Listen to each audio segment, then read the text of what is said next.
The Thing is CGI. And no, I am not talking about The Thing, the Kurt Russell movie. I'm talking about The Thing from the Fantastic Four for Marvel Cinematic Universe, baby. Yeah. Thank you. Anyways, so this comes to us from CBR. Recently, it was confirmed that Ebon Moss-Bachrach is a part of the main cast of the Fantastic Four with his role as Ben Grimm, aka The Thing. The actor spoke about his role in the movie during an appearance on Jimmy Kimmel Live, revealing how the MCU's incarnation of The Thing will be brought to life with motion capture and CGI.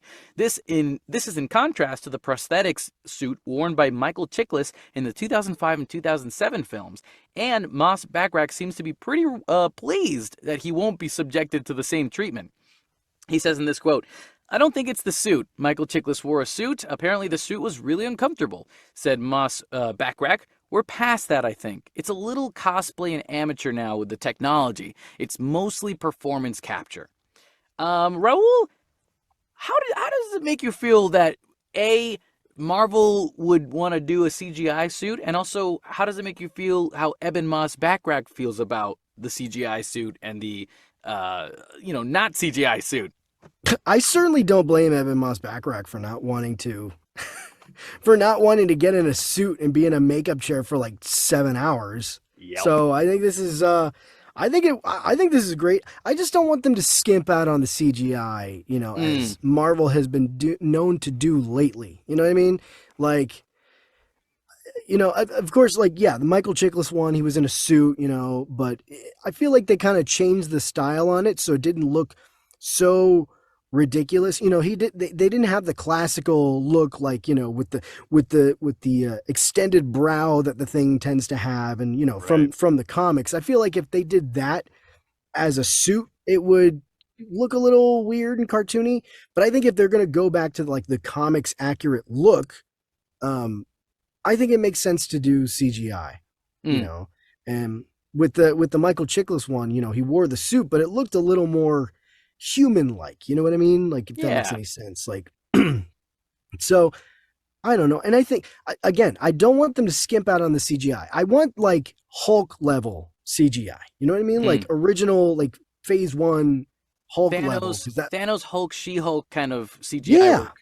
Yeah, Heck, yeah. even Beast from Fantastic or X-Men in the end of Marvels. Marvels, yeah, yeah. I mean, I just don't want them to skimp out on it, because especially when you look at stuff like Quantum Mania or like even like Doctor Strange in the Multiverse of Madness. Sometimes the CGI for that movie was like Thor, Love and Thunder, and it's been pretty well.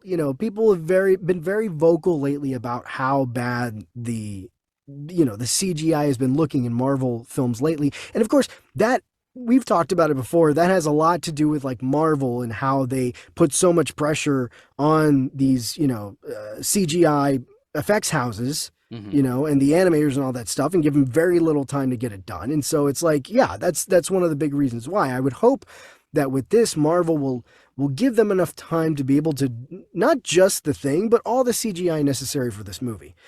So I think it could look good. I hope they're really on it with the CGI and really give the people, the animators enough time to get it done and make it look good. So, we don't need a suit, poor Ebon Moss-Bachrach, he does not need to be in the makeup chair forever. So I think it's a good way to go. They just really need to get the look right and give the animators what they need to be able to make it look good. Also, like, not to mention the Michael Chiklis. This guy was, I'm assuming, thinking that he was gonna do like a trilogy in the suit. Which 3 movies, okay, we can deal with that in a this whole bodysuit situation. But like, dude, Ebon Moss-Bachrach, this is possibly the next 10 years of his life. Right? Yeah, that's another thing. Yeah. Does he want to be doing this for 10 years? Absolutely not like that, man. No.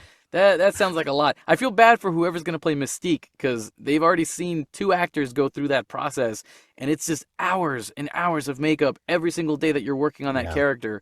So, I can only imagine what they're going to do about that. Maybe that'll be a CGI thing as well. Well, only the Fox movies. I don't know if in the comics they like changed it after a while, but I know like classic Mystique has clothes on. You know what I mean? So Right. if they just stick to the comic accurate classic Mystique, whoever plays Mystique won't have to be completely covered in makeup. You know? Right. Oh, I didn't even Uh, think of that. That's such a perfect. Yeah, yeah, that because makes sense. I don't think it was until the first X-Men back in 2000 that we saw Mystique as a completely like naked blue character. You know, that was crazy. So Yeah, totally.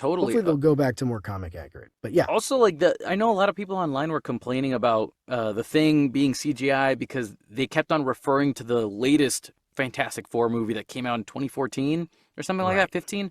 Uh, and I mean, listen, that version of the Thing looks like a Korg species. You know what I mean? Yeah. Like I don't think Marvel wants to do that. You know, realistically, we've seen the artwork, we've seen the illustration of what they're going for. It looks like it's from the comics. I think what you said earlier about the eyebrow thing, like the brow really comes out. Realistically, on the suit for Michael Chiklis, I feel like that would have been really difficult to put together.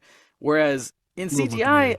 you can make it look more alive and more understandably believable, you know, if it's CGI. Yeah. But also, I want to refer to the Beast again because Beast, I just saw X3 the other night and I Mm, saw the Beast's outfit and all the makeup work that they had to put on him. And the makeup looks great. But it then I is. remember watching the clip from the Marvels where you see Beast as a CGI character. And holy crap, what a difference in quality with these Hmm. looks, man. Plus, the actor himself is the original actor who played Beast, now in the Marvels and now in the MCU. And this dude's probably in his 50s and 60s at this point and is like, Yeah. Kelsey Grammer. Kelsey Grammer, Yeah. he doesn't want to put on the suit Frasier. again. Like that dude's been through that. He knows the ropes on how that works. He's not at the age that he needs to handle that anymore. So of course you're gonna do a CGI. And heck, if he's gonna do CGI, the Thing's gonna do a CGI. Just the closer we get to high quality CGI work, the better we can work on stuff like it's truer to the source material. You Yeah. know, um, By the way, Kelsey Grammer is 69 years old. So nice. uh, so yeah, he's Good stuff. Very good stuff. come on, man. We're keeping it PG. We're so PG. That's what We, we do. so yeah, he's up there. He's pushing 70. Yeah. So yeah, he looks just his design in the Marvels looks just like right out of the comic page, or even right out of the animated show, the Yeah. So 90s show. there's just so much life. And now that we have CGI that can do that, then you might as well do the Thing in CGI as well. Why not? But the last thing we got to bring up is, there's still like a whole strike stuff going on with the VFX teams and they're unionizing and stuff like that. So that's a whole nother thing that they're going to have to start worrying about if they really want to keep pushing in that It's a direction. whole nother what, Kevin? It's a whole nother thing. Oh man, that was I'm sorry. that was Everyone stopped listening now. I love it. I love it.